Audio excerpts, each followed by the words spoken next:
Alright, so today I'm going to share a recipe that is made up, sort of.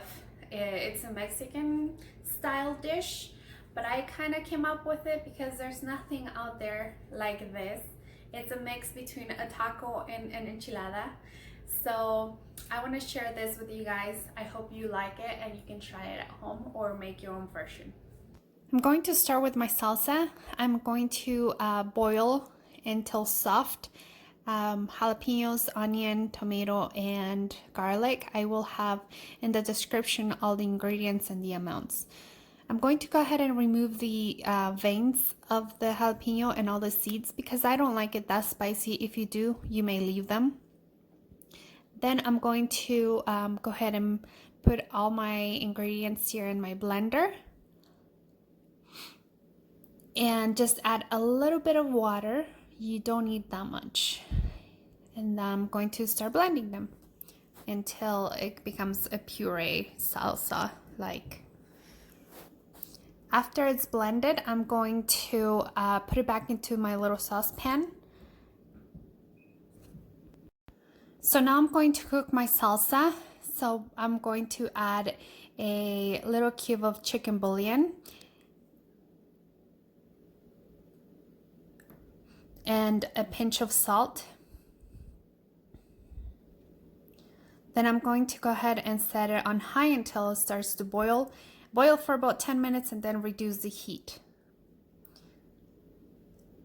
Okay, here it started boiling. I'm going to check the texture and stir it up a little bit. And it's been 10 minutes. I'm going to set it on low now.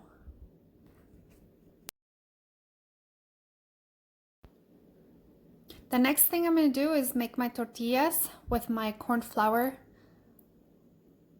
And that's very simple. I just add a pinch of salt and I usually just add water, a lot of water until I have the consistency that I want, which is a soft consistency. The water has to be warm, always warm. And if you add too much water, then just add a little bit more of the flour until you have this soft texture, but not one that's gonna stick to your hands. Now I'm gonna make this little ball and set it on my tortilla press. Always use a plastic in between so it doesn't get stuck to your tortilla press. Here I have my tortilla. Now I'm gonna go ahead and cook it. And I have my, my heat here high. And once it starts steaming like this and you're able to flip it, go ahead and do it. Use a fork so you don't burn your fingers. You know you have the right heat if the tortilla fluffs up that way.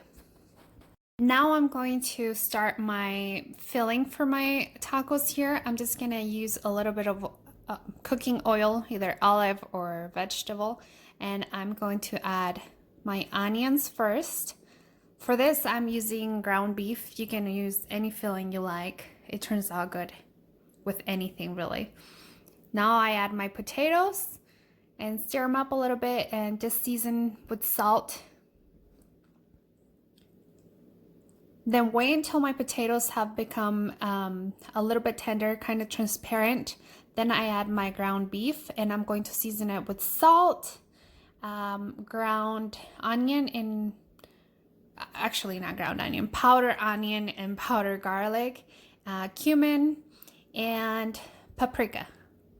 Those are all my ingredients I use to season my filling here.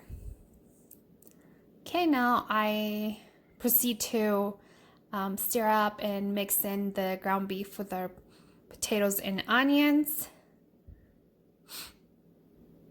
Then once you've had it all somewhat cooked, you're going to cover it and let it just cook on low until your potatoes are soft, and that's when you know they're ready. I'm just checking my salsa again here. It looks pretty good. And my filling is ready too. I made some white rice to accompany my main dish. And you do need some oil to fry your tortillas into a like hard shell taco form. Use some tongs so you don't burn your fingers, of course. That way they stay in this shape. And this is ready. So I have everything, all my shells are fried. I'm going to start filling them with my ground beef and potatoes. Then once I do that, I'm going to just cover them completely in the green sauce. This is why it's a taco enchilada. It's a mix. But so you can also use some grated cheese and onions. My husband doesn't like cheese, so I usually make his without it. And here is our final dish. This is my husband's plate. And this is mine. I did add a little bit of cheese on top. This is really good. You have to try it.